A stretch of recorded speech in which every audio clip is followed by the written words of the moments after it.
Hello, this is Chester. Once again, we're here for our civil service exam review, and we've got here the part two of the ratio and proportion, right? So it's more on ratios with some and difference. We've got three problems for today. First up, right? The ratio of two numbers is 4 is to 7.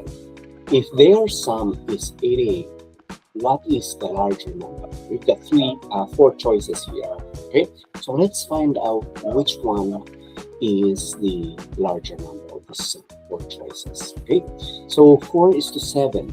One is bigger, one is smaller. Okay, some of the cases a little bit. Okay, let's say smaller one is S, bigger one is B. Okay, sabihin na po natin ganun. Okay, yung sum daw nila or pag inad mo yung dalawa, okay, magiging 88. Pero lagay na muna po natin yung ratio. 4 is to 7. Okay? So, yan po yung ratio niya. Ha? Yung S, sa ilalim niya yung 4. Okay?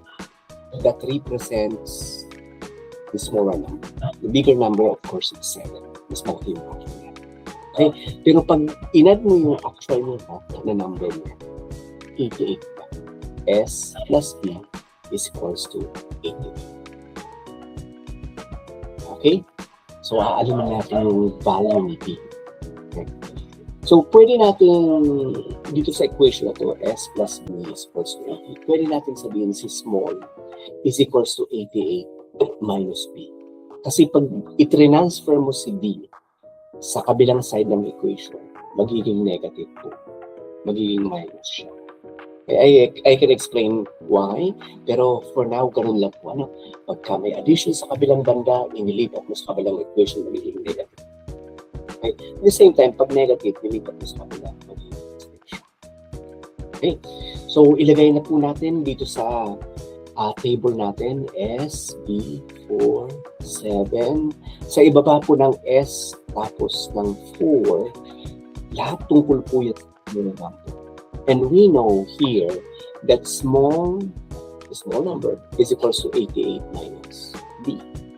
Pwede natin yang ilagay dito sa column ng small number. Okay, so S4 sa ilalim niya, lagay natin 88 minus B. Kasi na-find out na natin S is equals to 88 minus B. Sa column naman ng bigger number, yun po yung hahanapin natin niya, yun yung question. No? Ilagay na lang natin siya as B. Okay, yun yung pa-find out natin kasi yun yung tanong ng civil service exam. No? Larger number represented by B. Pwede na po tayong gumawa ng equation. Paano gawin yung equation? Yung mga ratio na yan. Pag may column lang po, ratio ang tawag. Pag dalawa ng ratio, no? Sa gitna equals, ang tawag na din proportion. So, dalawang ratio po ang proportion, may equal sa gitna. So, gawin mo po natin ang proportion, yung equation. 4 over 88 minus B. Sa kabilang banda po yan, ha? Tapos, lagyan natin ng equal sa gitna. Okay? 7 over B. Yan po yung equation natin. Okay? Ang ano natin, isa lang sa equation natin, letter B, which is the larger number. Paano po yan ma-simplify? Okay, cross-multiply po. Okay, si 4 i-multiply sa B, si 7 i-multiply sa quantity 88 minus B. Ano po itsura nun? 4B. Okay, 4 times B, 4B. Then equals po. Okay, 7 times 88. Ulahin natin sa dalawang term yan eh. 7 times 88, 7 times B. Okay, so 7 times 88, 616. Okay, lagay natin may minus dapat ha. 7 times B, negative B, that will be negative 7B. Okay, so medyo lumilinaw na po, ano? Kung naalala niyo po, pagka ililipat natin ang isang term, isang quantity, sa kabilang side ng equation, yung negative po nagiging positive. So, ilipat po natin itong 7B sa kabila, sa katabi ng 4B. Ano pong mangyayari? Magiging 11B po siya. Kasi magiging positive si 7B. Okay? So 4B plus 7B, 11B po siya. Lagay natin equals 616. Okay? Dapat sa kabilang banda, yun lang unknown or yun lang letter. Okay? Para mangyari yun, divide natin both sides ng 11. Okay lang po yun, equals pa rin yun. Basta parehas ang i-divide natin sa kaliwa, tapos sa kanan. Equal pa rin po. Okay? So divide both by 11. Matitira B sa kaliwa. 616 divided by 11, that's 56. Yan po yung hinahanap na natin. The larger number. Letter D po. Next one. The ratio of two numbers is 4:7. If their difference is 18, what is the smaller? Okay, kanina addition, no? S plus B is equals to 88. Ngayon, meron na ang subtraction. At yung difference nila o yung resource ng dalawa, pag minus mo yung numbers na yun, 18. Okay, so same procedure. Tingnan natin kung ano mangyayari. S, lagay natin for the smaller number. D for the bigger number. 4:7 din daw. Okay, 4:7. Okay. Difference ng dalawa, 18. Okay, of course, si B, maminusan natin ng S. Okay, yung bigger number, ima-minus natin doon yung smaller number. Ganun po dapat. Para ang result positive, 18 po. Okay, so B minus S is equals to 18. Now, interested po tayo sa amount ni smaller number. Yun yung tanong ni civil service. So we can deduce that B is equals to 18 plus S or S plus 18 parehas. Okay? Transpose po natin yung S, negative S, sa kabilang side ng equation. Magiging positive po siya. So mag-a-add po yung dalawa. Okay? Parehas lang po ang 18 plus S sa S plus 8. So yun po ang equivalent ng bigger number which is 8. So ilagay na natin dito sa table. Okay? Ang smaller number, yun yung tanong. Okay? Bigger number, alam natin. It's S plus 18. Si smaller number, gawin natin S. Tawagin natin S. Gawin na po natin ang equation. 4 over S, sa kaliwang side, panay tungkol sa small amount po. Sa kanang side, panay tungkol sa bigger amount. Okay? So, 4 over S is equals to 7 over S plus 18. Yan po yung equation. Okay? Kung mahalata nyo po, S lang yung unknown. Mas-solve po natin dyan ang value ni S. Cross-multiply. Okay? 7S is equals to 4 times S, 4 times S, plus 4 times 18. Okay? So, 4S plus 4 times 18, 72. Okay? Transpose po natin. Okay? Transpose po natin ang 4S sa kaliwang side. Positive po ang 4S, Ito po.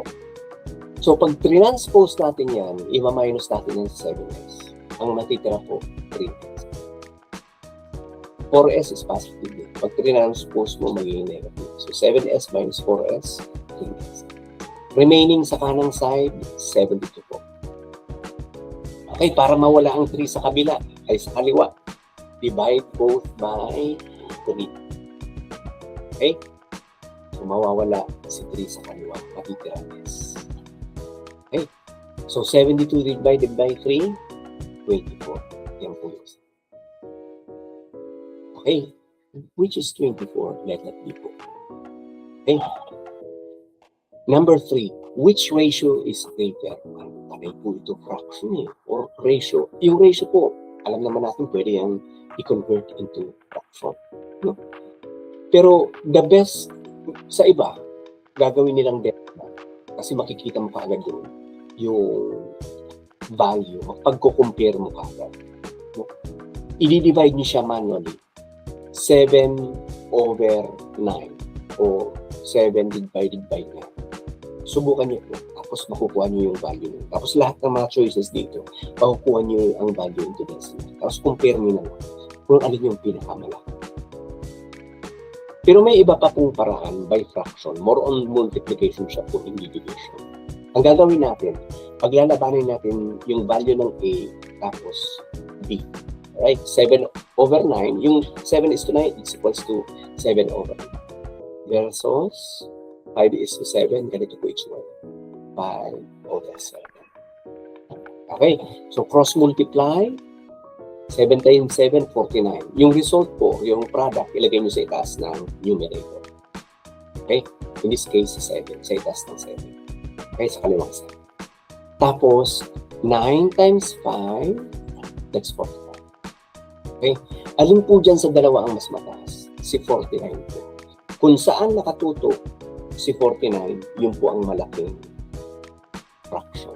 Mas malaki siya kaysa sa isa. So, 7 over 9 mas malaki kaysa 5 over 7. So, ilagay po natin 7 over 9. Okay. May isa na tayong candidate. Paglabanin kaya natin si C tapos si D. Okay. That is 9 over 13 versus 11 over 15. Cross-multiply po natin dalawa. Yan dalawang fraction. 9 times 15, tapos yung product, ilagay niyo po sa itaas ng 9. Sa numerator po. Okay, kung saan nakatutok sa numerator. 135. 13 times 11, ilagay niyo sa itaas ng 11. No? 143. So, 135, 143, mas malaki po si 140. So, ang panalo po sa dalawa ay si 11 po. Okay? Yun yung ilalaban natin. Yung sa 7 over 9. Kung alin dyan sa dalawa ang manalo, yan po yung pinakamalaki. Value. Cross multiply. 7 times 15, 105. 9 times 11, 99. Alin po sa dalawa mas malaki? Siyempre po si 105. So, ang panalo po ay 7 over 9. Yan po yung letter A. Okay, hopefully, nakatulong po ito at mas makakatulong pa po ito sa mga susunod nating videos. Okay, meron pa po tayong mga upcoming videos. 8 po ito lahat. Lahat po tungkol sa ratio and proportion. Okay, that's it for today. Right, for now, we're gonna see you in the next video. Salamat po sa pagkakas. Bye-bye.